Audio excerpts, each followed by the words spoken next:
Hey guys, what's up? John here from 400 Miles. Just a quick update on how everything's been going recently. I know I did a previous video about running the Three Peaks race, which I did, not this weekend just gone, but the weekend before. Had a bit of a disaster really. Basically, I'll have a rundown of the race. Right, before I started the race, I had a bit of a do with somebody in the car park, and I was like, oh god, I know what I'm like. That's going to play on my mind for the whole race. And as soon as I started, I was just thinking about it the whole way through. I won't go into details. It was just a silly little event that happened in the car park. One of those things which is sent to test you, I guess. Anyway, as I was climbing up the Penny Ghent climb, I just felt rubbish from the start. Like, I could see I was around people who were sort of my ability or better, but I just felt terrible. Like, just wasn't climbing well, just already getting those creeping doubts in my head telling me that I wasn't fit enough, or not that I wasn't fit enough. I think possibly I was just over raced and overtired from the previous weekend at Newland, where I came sixth.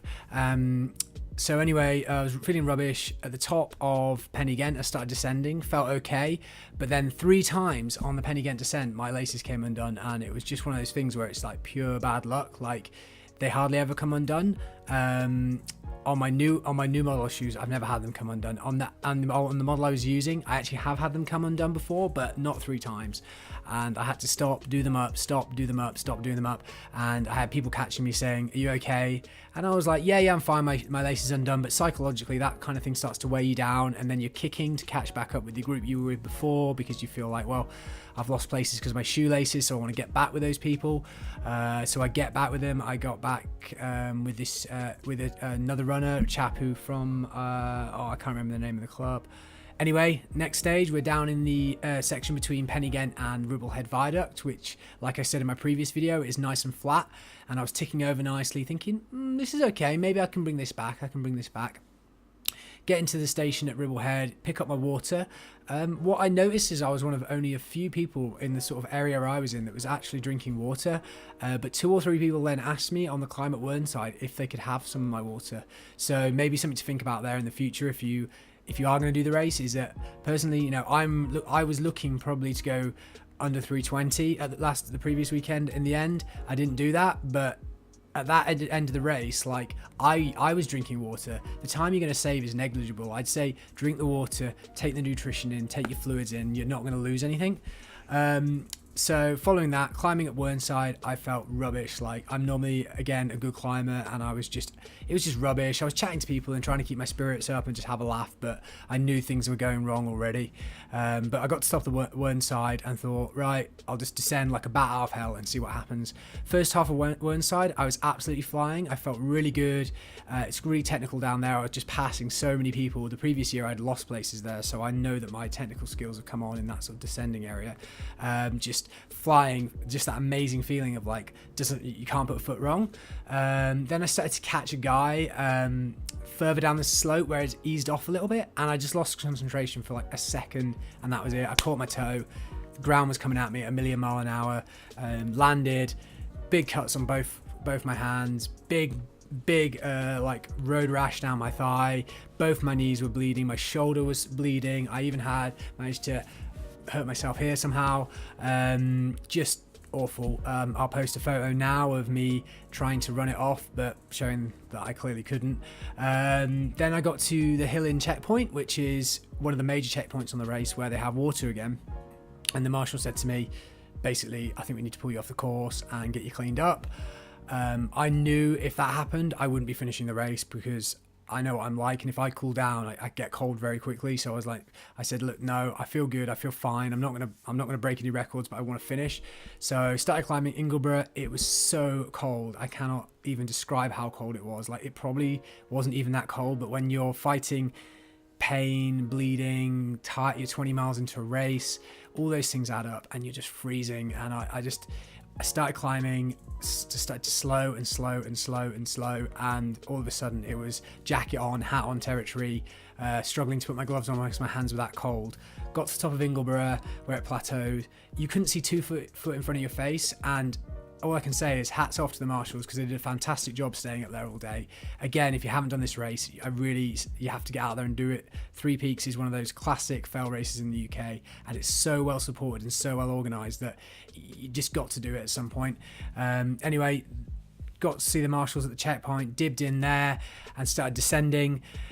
Was descending okay, but I knew everything was lost, so I wasn't really putting much into it. And again, lost concentration, slipped again, this time on some mud on my lovely Alpkit Gravitas lightweight jacket, which I used during fell races. Ripped a massive hole in that, which I'm gutted about. I'm going to be sending that back to Alpkit to get it fixed because I love that jacket. So then I just started cursing the ground, as you will. Everything is like, the ground's full. It's not your fault. You didn't fall. It was the ground. It pulled you down. And yeah, so I just started really going slow, like just crawling. About 2/3 of the way down, my teammate Ross from Valley caught up with me, and he said, "Come on, John, you could still get a PB even if it's just 10 seconds." But I knew at that point that the fight had gone and more or less the PB had gone, so I didn't bother. Me and him ran together into the final field, and he was a lot stronger than me, went out across the final field.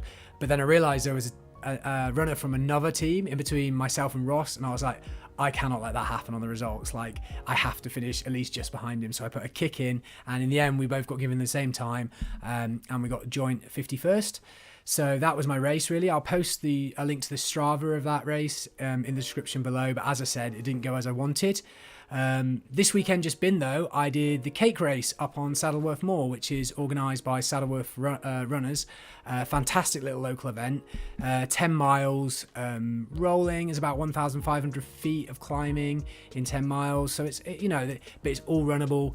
And I had a really good result. I placed second at that race to a friend of mine called Ollie, who also beat me to second earlier in the year at Bleasdale, but this time I was only like 15 seconds behind him, whereas at Bleasdale I was over a minute behind him, so I was really happy with that result. So that's almost more than made up for the previous weekend at the Three Peaks mistakes.